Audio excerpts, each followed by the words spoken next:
गौतम बुद्ध द्वारा बताई गई हाथी की प्रेरणादायक कहानी। प्राचीन समय की बात है। एक बार गौतम बुद्ध अपने भिक्षुओं के साथ शाल्यवन में भ्रमण कर रहे थे और घूमते घूमते वे विश्राम करने के लिए एक वटवृक्ष के नीचे बैठ गए। वे सभी साथ में बैठे थे और अचानक धर्म पर चर्चा शुरू हुई। इस दौरान एक भिक्षु ने उनसे प्रश्न पूछा, परमेश्वर, मैंने देखा है कि कई कमजोर और विभिन्न संसाधनों से परे व्यक्ति भी विषम परिस्थितियों को हरा देते हैं और बड़े बड़े कार्यों को करने में सफल होते हैं, वहीं संपन्न और अच्छी स्थिति वाले लोग उस कार्यों को करने में सफल नहीं होते। इसके पीछे का कारण क्या है? क्या हमारे पूर्वजन्मों के कर्म इसमें आड़े आ जाते हैं? नहीं, ऐसा नहीं है। गौतम बुद्ध ने उस भिक्षु की बात का उत्तर दिया और एक प्रेरक कहानी सुनाने लगे। विराट नगर में सुकीर्ति नामक एक राजा शासन किया करते थे।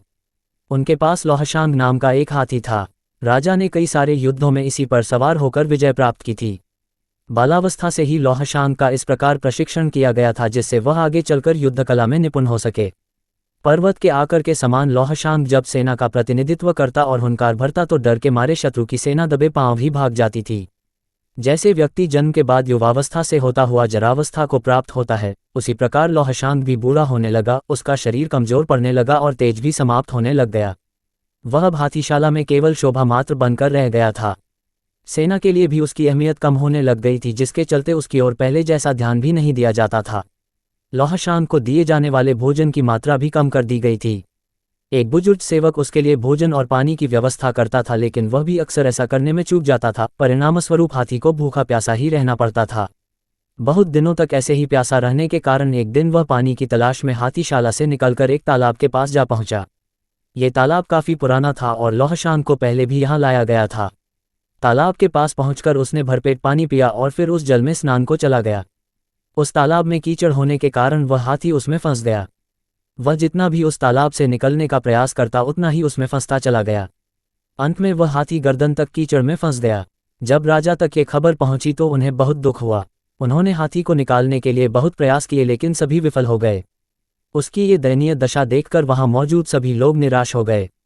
जब एक के बाद एक सभी प्रयास निष्फल हो गए तो एक बुद्धिमान मंत्री ने उपाय सुझाया, जिसके बाद हाथी को बचाने वाले सभी लोगों को वापस बुला लिया गया और उन्हें सैनिकों की तरह सुसज्जित किया गया और युद्ध का वातावरण बनाया गया।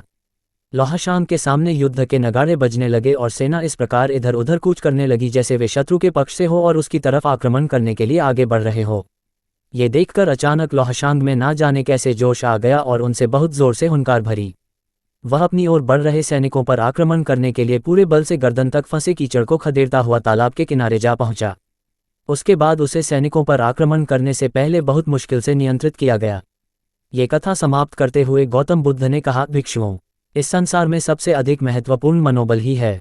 यदि किसी व्यक्ति में मनोबल जाग उठे तो दुर्बल और हारा हुआ व्यक्ति भी असंभव को संभव करके दिखा सकता है और अनेक अनपेक्षित सफलताएं हासिल कर सकता है।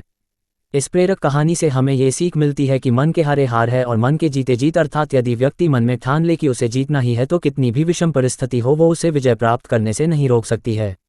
इसलिए हमेशा खुद पर विश्वास रखिए, आपको सफलता अवश्य मिलेगी। सूचना सिर्फ मान्यताओं और जानकारियों पर आधारित है। यहाँ ये बताना जरूरी है कि यह मेरा वीडियो किसी भी तरह की मान्यता जानकारी की पुष्टि नहीं करता है। किसी भी जानकारी या मान्यता को अमल में लाने से पहले संबंधित विशेषज्ञ से सलाह लें। धन्यवाद।